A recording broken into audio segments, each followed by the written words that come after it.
Thank you very much, Mr. Roth, for the invitation. I'm representing here COST, which is a small framework which has been created some 45 years ago nearly, with the intention to promote innovation. At that time, innovation was not yet really very openly on the agenda, but the idea to fund and to promote output-oriented networks was there in 1971 already.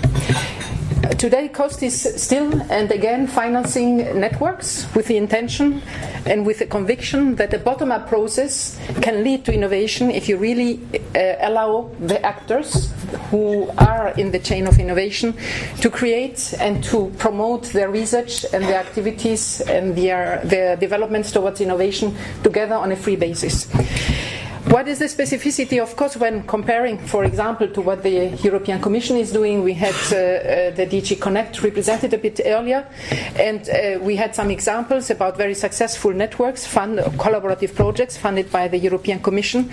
And again, we ask ourselves, had it a sense still today to fund networks if there is such a big program, the framework program funding for collaborative projects? And again, the researchers, and in particular also the private participants to our network, say yes, there is a sense. Why?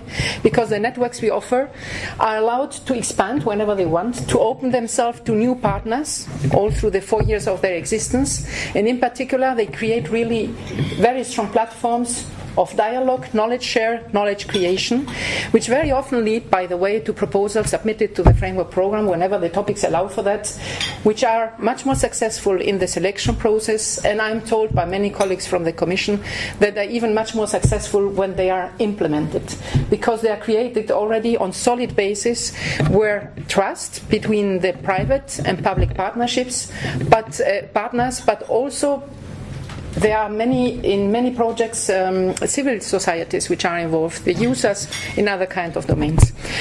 So the idea basically of the 36 countries who today support COST, unanimously they have decided to create a legal entity not so long ago, because they still believe that it has a place in this it has a role to play in this big landscape which has become very, very complicated in Europe, because there is a basic principle also of joint programming, in fact, that by putting together the efforts we better use our national funds. I will tell you two examples which are very concrete, because that's what it is about today. We have one example, I will have to read it because I'm not a specialist in ICT, but we have one example where a little company from Norway is involved, Novelda, and they are a driving force, they have the leadership of this action. They are manufacturing radar on a chip. So this is really something like in a very small scale, having radars which can allow to detect, for example, if there would be such a chip in this room, to detect how many people are sitting here, and through the hard electric signal. So you see that the applications there are very interesting and fast-reaching, and there is a little company involved in there which will be allowed to commercialize in the shorter term the outcome of this action.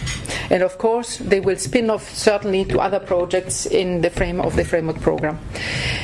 Another example which is worthy to be mentioned, which is also a network from COST, funded by COST, is the optical wireless communications, which is an emergent technology.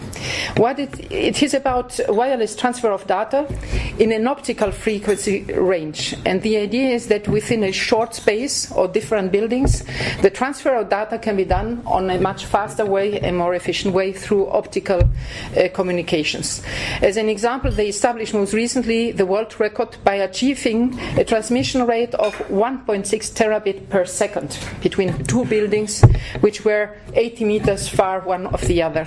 So there again we have a very concrete example, which is the outcome of a network which is working on a free base. We don't oblige these networks to have private partners, but they look for these private partners, and the private partners, the smaller entities, medium entities, but also big companies, in particular in ICT, are very actively participating in the networks, which shows that there is something to be taken there, and which builds new partnerships for the cooperation in Europe in the sense of creating values and creating jobs in a shorter or longer term.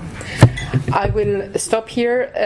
We very strongly believe that the openness that there is allowed to cooperate with whoever the researchers and the engineers involved in these networks want to work with is a very important driver for innovation. As an example, also, the Coast Association has benefited from a loan from the European Investment Bank. Why? We needed to have a rolling capital to allow really the continuity of these networks. And interestingly enough, the European Investment Bank thought that COST, because of its engagement in innovation, merits this kind of loan to promote further and more strongly the innovation process in our networks. Thank you very much.